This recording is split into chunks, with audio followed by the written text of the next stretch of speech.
Hi everyone, and welcome back to Heart to Heart. This is our vodcast, which think podcast in a video format for the Northern Ireland Chest, Heart and Stroke. Now, during this vodcast series, I'll be your host, Sarah Travers, and I've been delighted to meet so many really interesting and wonderful people who've been sharing their stories and experiences about surviving heart disease, heart attacks, having had strokes, and also, impacted by the effects of, say, long COVID or respiratory conditions. Well, today, as you can see, I've been joined by a number of people, so I'll introduce them to you. I'm speaking first of all to Craig Shilliday, who survived a stroke in 2019. We'll be hearing more from Craig in a minute. You're very welcome.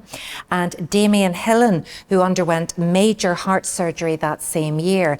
And yes, while we're talking about their stories, they've also gone on to do some fantastic fundraising for Northern Ireland Chest, Heart and Stroke.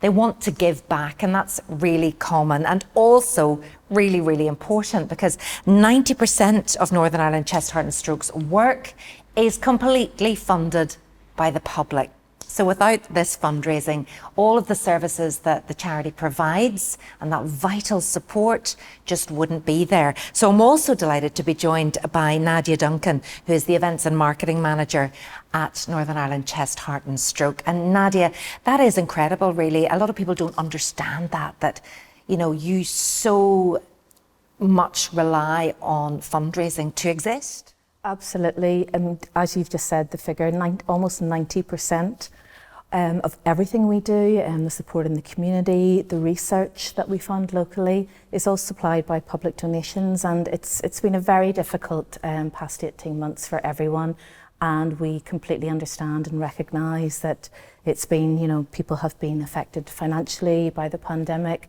but we, more than ever, unfortunately, it's at those times that you really, really need to keep our work going in the community, and we are so grateful to people like Damien and Craig and everyone out there who fundraises for us. And whether it's giving a tiny regular donation, it actually means the world, and that can build up to mean an awful lot of support for people across Northern Ireland. I mean, you've just mentioned that during the pandemic, charities were so badly hit. And you were providing such vital services. They did still continue, even though I'm sure, restrictions meant that it was very difficult. Absolutely. Things changed slightly. We weren't face-to-face services, for example, but the team were fantastic in getting right on board with the virtual support, and that took a little bit of time to arrange. And thankfully now things are going back in the face-to-face services because of Zoom, but definitely, it's the 75th anniversary year of Chest, Heart and Stroke, so since 1946 it's been by the side of people in Northern Ireland, and that definitely continued the whole way through the pandemic. And sadly, happy birthday, happy anniversary, but sadly you still are needed. The need is it greater? Absolutely. So much research has already been funded, but there's still a long way to go. And we're developing our services as well. In July, the COVID support services started up as well. So obviously people know us for research into heart disease and stroke. But there are many other research projects going on at the minute, for example, with asthma, and as I mentioned, the COVID projects as well, which started supporting people in the community who were suffering the effects of long COVID. Oh my goodness, absolutely vital. You've always relied on the fundraising, but I'm sure whenever COVID hit initially, you thought, how are we going to exist? It was an incredibly scary time for everyone, but for charities, we just didn't know what the future was going to hold. Especially third-party events. For example, last year Belfast Marathon cancelled. Those huge third-party events that just weren't able to take place anymore. That had a massive impact on fundraising and our own Red Dress Run. Now that fantastically moved virtually, and you'll probably talk to these guys a little bit more about that, about what you can do. But when the bigger mass crowd events were cancelled, we immediately turned and asked people to start taking up challenges, and virtual challenges and challenges that they could do in their own homes, which worked out amazingly. And we were absolutely blown away last year. The Red Dress Run, when the big event at Stormont was cancelled, and it's back again this year, which is fantastic. Fingers crossed, on Sunday the 27th of February.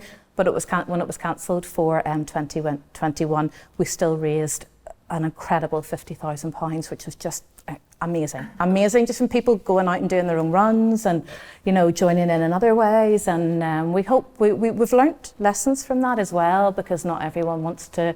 Perhaps doing a marathon isn't everybody's cup of tea. So you can, you know, there's so many ways that you can fundraise. But whether it's a couch to 5K, or it's just, you know, it's a simple walk, there's so many ways to get involved. But also another lesson that you've learned is never underestimate the Northern Irish public, because they love 100%. A challenge, and it was like, bring it on. And I know. That brings me nicely actually to these guys, because, you know, it's all about being different. It's all about doing something quirky, and especially during a pandemic, you know, what can you do if you're limited? So first of all, Craig, now I know you had a stroke back in 2019, which in itself was massively traumatic.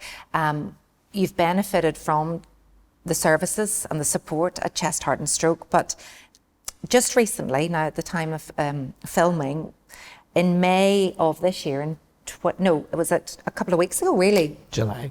It was just in July this year. You took on a challenge to walk 50k in a week for your 50th birthday, which is coming up in September. Did you achieve it? Yeah. Of course you did. I always knew that I could do a reasonable distance on one day, but the challenge was, could I consistently do it over the time that I would need to get to 50. But everything worked out. The weather sort of pushed it that I had to front load the walks a bit and a bit ahead of schedule.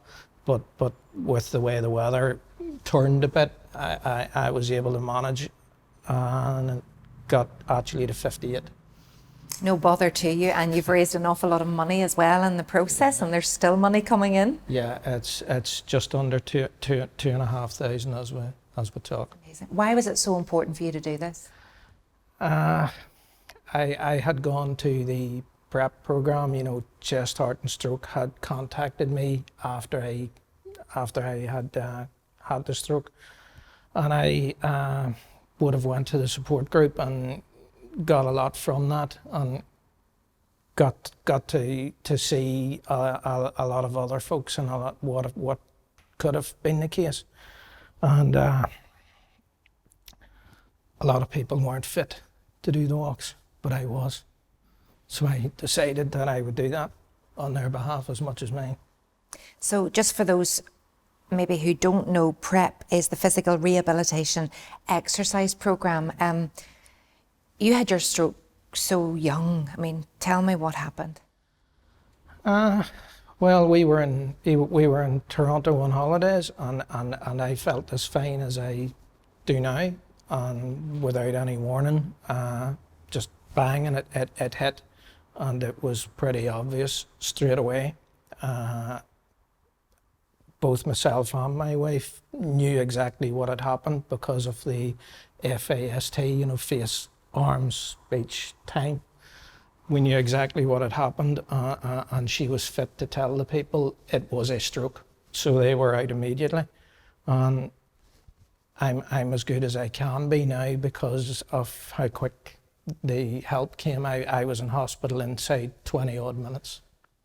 So what age were you when this happened? 47. Wow. So yeah. Same age as me now. My first reaction was this can't be happening to me. I'm 47, but because of what I know now through PrEP and talking to other people about it, strokes can hit anybody of any age. You were living a healthy lifestyle. Yeah. You'd never smoked. No, not tiny bit of alcohol. I was going to the gym, never smoked in my life. The amount of alcohol that I would take would be special occasions, you know, a glass of wine, whatever. I don't know why it happened, but, you know, I'm here to talk about it, and why not me? And you're almost about to celebrate your 50th birthday, which in itself is such an achievement. How is life now for you? How has it changed your life? Well, I manage my symptoms largely by avoiding, you know, getting overtired or try not to be stressed by things. So I joke about a wee internal battery level, and once that wee alarm bell starts, you just got to take a seat. Yeah, others have talked very much about the fatigue being the biggest, I suppose, impeding their life, and you've got to listen to their body when you're overtired. Even this time last year, a year on from the stroke, I don't think I could have done the 50 kilometres. If I had have, it would have taken a lot more to get it. It's but saying that, fatigue is still there to an extent that I have to be sensible and not push things too hard. And that's what people have to really understand. This was a mega achievement for you, to have walked the 50k, actually 58k in a week. You've got the bug. What did it do for you? What do you think mentally it did for you, being involved in a challenge like this? It was primarily about raising funds, much needed funds for chest, heart and stroke. But a part of it too was to give me a challenge and to get me out. And fitness is good for your mental health. So it got me out of the house and actually got me to some places walking that I've never been. So where did you go? Well, Portrush and Port Stewart beaches, but I had never walked all of Lochgall Park. I had Peatlands Park. I had seen the children's playground and back to the car park. I didn't realise there was 10 other kilometres of it.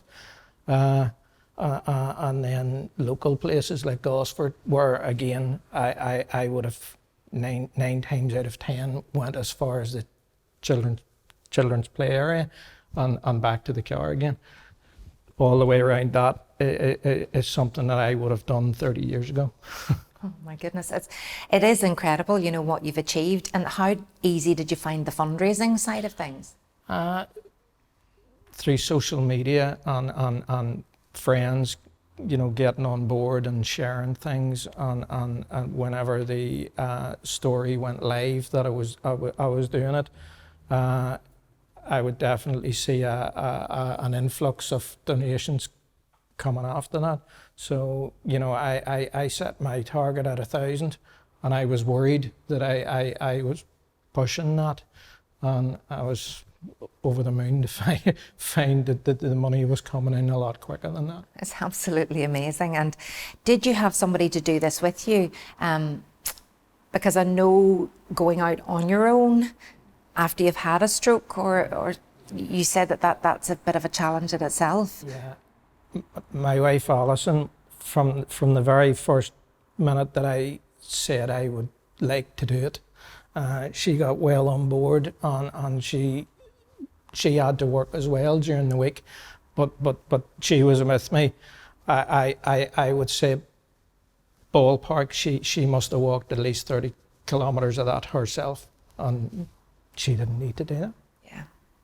I mean, Northern Ireland Chest, Heart and Stroke helps not just the person who's been through the disease or the illness or the trauma, but the whole family. Yeah, very much so. And yeah, well look, I can see that you're very emotional even talking about it. Everybody is just delighted with what you've achieved, but I'm sure that challenge for yourself to know that you set yourself that target, smashed it out of the ballpark, and then some, it must mean a lot.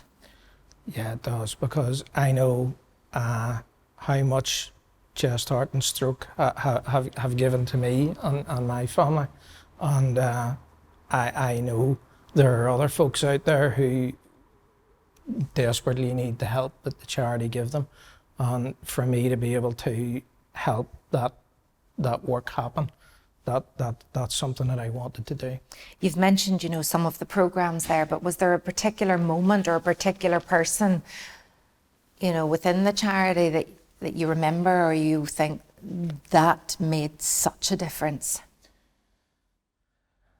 The fact that I am as fit to do what I did do, when I was sitting in the prep and I was listening to people of all ages, and some of their stories, I was listening to them, and I know how fortunate I am to be able to talk as I can, and I know that there are folks who wouldn't be able to consider walking any distance, never mind 50 kilometres. So, you know, that gave me a perspective on how things could have been. So does having a stroke and does having been through what you've been through give you a different perspective on life? Oh, it does. You know, we have our days away and our holidays as much as anyone can at the minute. You know, you look at every day as a blessing, because in the end of the day, things could have been an awful lot different. Absolutely. Well, thank you so much for sharing your story, and congratulations, Craig. And then we'll turn to the gentleman sitting next to you. Now, you decided to do something very dramatic. Okay, so you didn't quite climb Mount Everest. That's what you maybe would have liked to have done, but you were limited. So you did it in the back garden, is that right? The equivalent of the climb of Mount Everest. So Damien, you did this, why? Well, similar to Craig, I've personal experience of, you know, the benefit of what chest, heart and stroke have done. My father had a stroke 4 years ago, and I've seen what damage that can do. He's been, his life has been totally changed, and he would be one of the people who wouldn't be able to walk, you know, and do 50 kilometers, and you know, he's had a tough time with things after that. And then my own experience was I had to have heart surgery, had an aneurysm fixed, and also had to have a valve put in. And then I got the support from the charity through the groups, and I think that was one of the physiotherapy and the advice and the nutrition advice, and even just the confidence that gave you, that, you know, there was people there that were going through something, and they were all ages, you know, and all different experiences, and it became fairly obvious to me that, you know, that what chest, heart and stroke do it's invaluable, and there's so many people in the community that need it, and particularly now, where, you know, you've got that sort of the isolation, and, you know, we're coming out of that, but a lot of people don't have, you know, that people can come and just sit in and have a cup of coffee or a cup of tea and see how you They're are. vulnerable. Yeah, much more vulnerable, and I think that I've just experienced it, and I'm the type of person that, you know, I'll just be forever grateful for what they did. So you had major heart surgery in 2019, but this was for a condition that you had lived with for some time. Yeah, I mean, it was found in my uncle had a heart attack. So there's heart disease sort of runs in the family, and he had a heart attack when he was 39, and then he went for heart surgery in his 50s, and at that time they advised that we all the family should just go and get just get your cholesterol checked, because he didn't smoke, he didn't drink, and but his cholesterol levels were off through and all his arteries were clogged. And then when I went to get that checked, they also found this. It's effectively as a heart murmur, but they said, look, this is so common that 1 in 100 people have this in the population. 1 in 100. 1 in 100, yeah. And the vast majority don't know that they've got it, and they can go through life and it will never cause an issue. And then unfortunately, with some cases, that, you know, it's something that does need medical care. So they monitored my health and how I was doing, and everything seemed fine. I mean, I was doing marathons and triathlons, and so, you know, it had no real impact. I was playing sport. It had no real impact on my life. And then that all sort of came to a halt fairly quickly in the sort of February of 2019. They did the scans and they compared them against the previous scans and said, doesn't look the same. And very, very quickly, within sort of 4 weeks, I'd had the surgery. And but like Craig has said, you know, just so lucky to be here. And genuinely, and I know this might sound a little bit flippant, but just every day is a blessing. You know, like my daughter, even just today, she's getting into first year in school in Uri, and Caitlin got her uniform. So it's wee things like that you think I wouldn't have been here to see that. You know, just so it's taken, you know, all those sort of things in all the time, and just treasuring it for what it is, and just really engaging with the kids and with my family and with Paulie and my wife, and you know, so yeah, there's two ways. I think it was saying this earlier. There's two ways that you can look at it. It's like something that, you know, oh, why me? Or you've had a second chance at life, and you know, just enjoy it. You know, just don't get stressed out about things that you might have really got really worked up about previously. It just puts so many things into context that, you know. Do you find you don't sweat the small stuff anymore? No. No. No, don't get me wrong. There's times where my son's just started driving. Oh. The lessons. Yeah, so he's started driving. He's got himself a little car, and oh no. You know, there's that sort of thing where, like, you know, so things like that I do get a little bit stressed out about. But he's only driving 2 weeks. But other things that, you know, I would have got worked up about in the past, it's like, so what? You know what? I'm not. Yeah, it'll be fine. And going through the heart surgery, was that traumatic? Well, it was, yeah, Scary. because it was. You know, I mean, anybody who goes through something like that, if they say that they weren't scared, you know, fair play to them. But I mean, I was bricking it. I can tell you, it was something fairly, because, you know, whenever we were in the groups and talking about people who'd had heart attacks, and it was like, right, okay, get to the hospital, and they were, you know, they were really well looked after. Whereas mine was planned, so I sort of knew this was on the right. Well, when I say planned, you know, I was walking around with this thing. Oh God, is this going to pop at any time? You know, and then the hardest part was saying goodbye to the kids. The morning that I was going to the hospital, that's something I'll never forget. But so yeah, I mean, it was quite a traumatic experience. But you know, you come out the other side of it and just much better for it.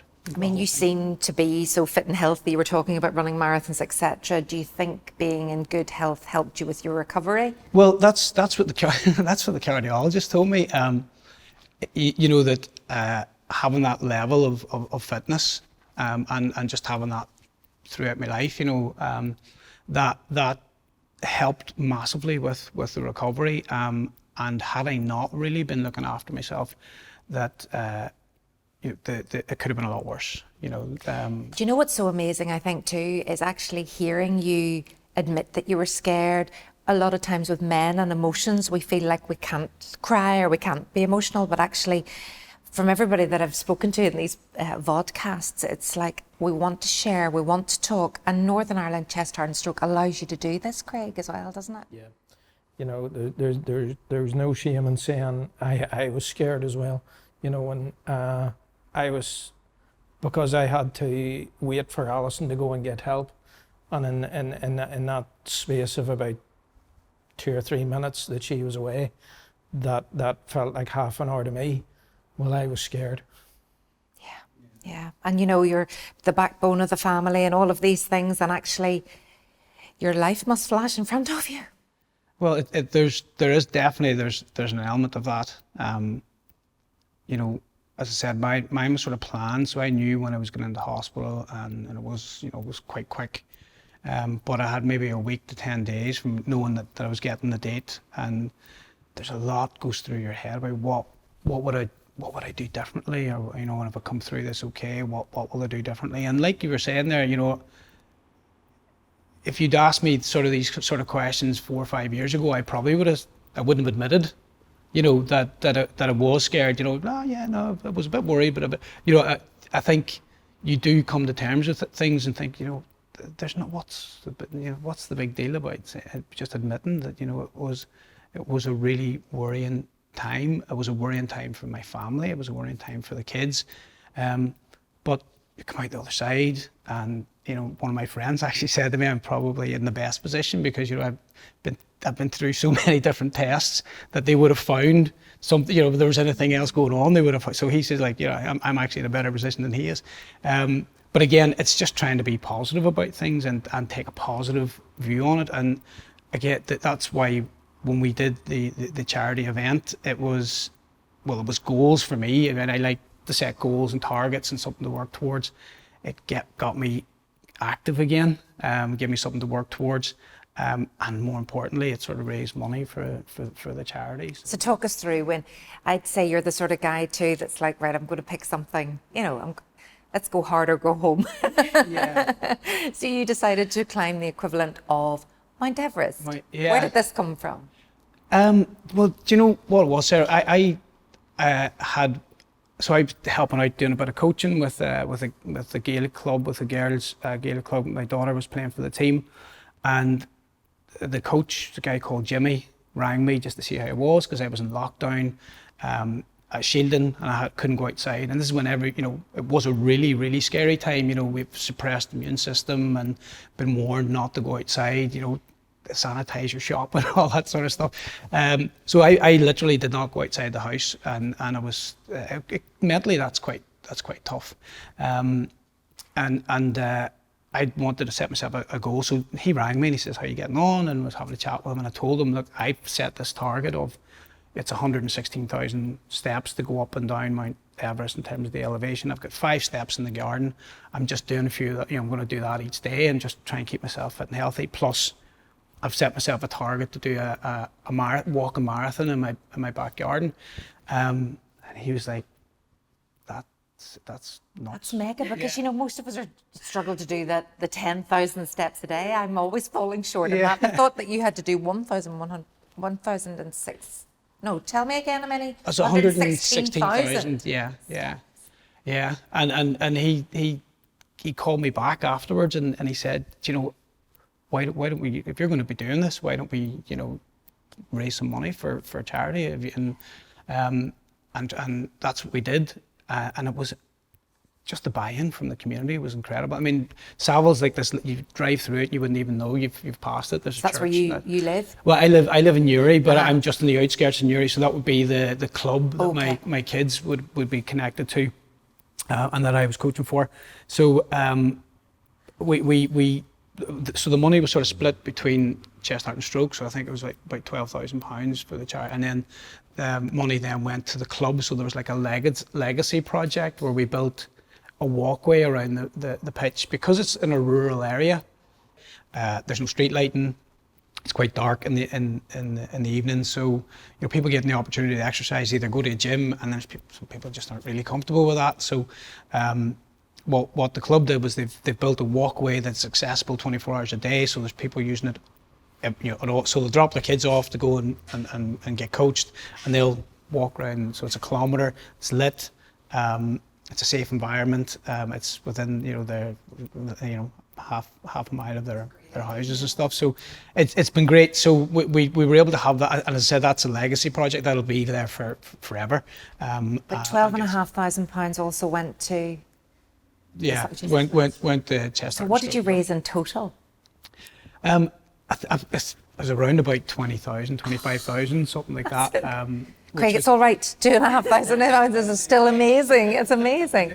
But it's the community buy-in as well. And maybe you talked about your dad too, and the family and. It was amazing. What actually happened was whilst I was doing my Everest challenge, which is what it became, people within the club got together and they said, "Well, we'll join in," and they would go out walking every single day, and there was like 350 people at one stage were taking part in this, and there were people in America who had taken part, and they were and cumulatively they counted all their steps, and the target was to circumnavigate the globe. Now I can't remember what the number, but they did it by just over 1,000 steps or something like that. But more importantly, it got people out in really what was a really dark time. You know, it got people out socially distanced, of course, but they were able to, because they were all doing all these different walks and crisscrossing each other, they were sort of being able to go out and have a chat and see people, see their neighbours. And they were saying that, you know, there was neighbours that they'd spoken to that they would maybe just wave to as they drove past in the car, and they hadn't really spoken to them in years. So it was just brilliant. It really was, and everybody bought into it. And I think that's what happened with the fundraising. There's people donating from Japan, from Toronto, from America. You know, there was just all over, and particularly like old school friends of mine who I haven't seen in 20 years. You know, because part of social media, were donating money, and yeah. So it was just brilliant. It really was. Absolutely incredible. And Craig, you were saying you didn't even like social media before this, but now you realise the power and the potential. Yeah, I had joked for many years that if you saw me on Facebook, I had fallen and hit my head. Well, maybe I've done something else with my head instead. But yeah, you know, there's the power of social media. Some things aren't so good on it, but it can, when you use it for the right things, it can push things on. And there's so many good people out there as well that want to support, and you know, it restores your faith in humanity when you see that. And people that I didn't even know, which is even more, you know, like there are people that I have given, and I would have expected them to have given. There are other people who I, you know, I had to find out who those people were to say thanks, you know. And did anybody explain to you why they were doing it? Some of the comments on the Just Given, it was clear that, you know, a lot of people, because they knew me, but there were other folks who were doing it clearly because chest, heart and stroke had done something for them or their family, and it was a cause that they believed in as well. So the benefits really of fundraising and setting yourself a challenge, I mean, the personal benefits, gives you the goals, but you know, it raises vital funds, and the community love to get behind this. Nadia, you're seeing all sorts of amazing things. Are you blown away just by hearing? No, absolutely. Unfortunately, I already knew about these two amazing stories, and you know, the two absolutely incredible fundraisers, and there's a lot more out there, and we're always blown away as well by the number of people who want to come on board and support us. And just picking up something that Craig said, it's, you know, I'm always say to people, we're overwhelmed by the level of support that will come from the community. Sometimes people will say, oh, well, you know, I would love to do that, but I don't want to, you know, set myself a really big fundraising target. And I've said to you, it's actually incredible, the amount of support. And, you know, when people see that you're challenging yourself and doing something like this, that they'll really get behind you. And, you know, it can be great support from family and friends, but also the kindness of strangers as well is just mind-blowing sometimes. And tell us the types of people that fundraise for you. Is it people who've walked the walk, literally? Everyone. I mean, we've just heard, you know, from Craig and Damien, they've had such personal experiences, but we're doing a challenge at the moment, and people are signing up and saying, look, it's, you know, we know the great work you do, you know, that it's a fantastic cause. But I think probably one of the stats that, you know, that we would say as well is everybody knows someone, and I think it's something like 4 out of 10 people can be affected in Northern Ireland by one of these, you know, life-changing illnesses, and that is the sad fact, that everybody probably will know someone who's been affected by a stroke or by, you know, by heart disease or had heart surgery, and that's why probably, you know, we'll have a lot of empathy for the work that the charity do because of that. So there's lots of people could get involved in fundraising. There might be the Red Dress Run, for example. Absolutely, you can, and anything. There's so many ways you can. You know, you can get involved in an event like the Red Dress Run, or our website is full of events that people can get involved in. But if that's not your thing, then you can take on a personal challenge, and that could be anything, whether it's, you know, having a bake sale or shopping. You can shop for us. You can very, very simply donate every time you shop by signing up to something like Give As You Live or Amazon Smile. That's it's a really easy way, and obviously just a small regular donation and set up in a regular giving is very, very important, and that's wonderful because it lets the charity plan and know that those regular amounts are coming in. But people are so generous, and did you find that even during the pandemic, people's generosity increased even more? Absolutely. Become more compassionate? That's the incredible thing. And I think the one thing of the pandemic, it has as you said, Damien, it really pulled everyone together, and, the community spirit, and we stopped, probably thinking about ourselves as much, and thinking about the plight of others, which is maybe a good thing that's come out of this. So do you always need to notify Chest, Heart and Stroke if you are going to be fundraising for them? Not at all. We would love it if you do, and the reason we would love you to get in touch and let us know, like Damien was saying, he had just thought, I'll do this massive thing and then I'll just turn up and go, here's the money. But we really would encourage, we would keep an eye out, and but we would like people to get in touch and let us know, and the reason is so that we can support people all the way. And whether that's just, Craig will tell you how many emails went back and forth between us, and you like the diligence. Yes. But it's just to know that we're there for you as well, to support, and whether we can give you a bit of advice on setting up a fundraising page, whether it's just a bit of emotional support and let you know that we're so grateful for what you're doing, and just keeping in touch, and what about marketing support then as well? Would you reach out to people? Would you even communications? Do you hook in with such interesting stories? Do you find the local papers pick up on it? Absolutely. We have a fantastic team who will contact you, who will find out your story, who are willing to get in touch with the media and share those stories. And our communications teams are at the heart of getting those these incredible stories out there as well. So huge thanks to them. But get in touch if you are thinking of doing anything for us at all. That's the main thing. Get in touch and let us know so we can support you all the way. And any amount is worthwhile. Absolutely. It goes to support. Tiny steps can climb Mount Everest, and tiny amounts of money build into huge piles, which do amazing good in the community. Well, thank you so much for I suppose clearing up how it all works, and then thank you to you two, for Craig and to Damien, for doing your amazing challenges, for raising so much money, and for coming on here to tell your stories today. And continued success and good luck in life. Thank you very much. Thank you. You're very welcome. And we'll be back with another vodcast next time. We're actually discussing the effects of long COVID. So something that Northern Ireland Chest, Heart and Stroke didn't know about, none of us knew about, but it's very real and the need is very great. And we'll be hearing from some incredible people with their stories. We'll see you next time.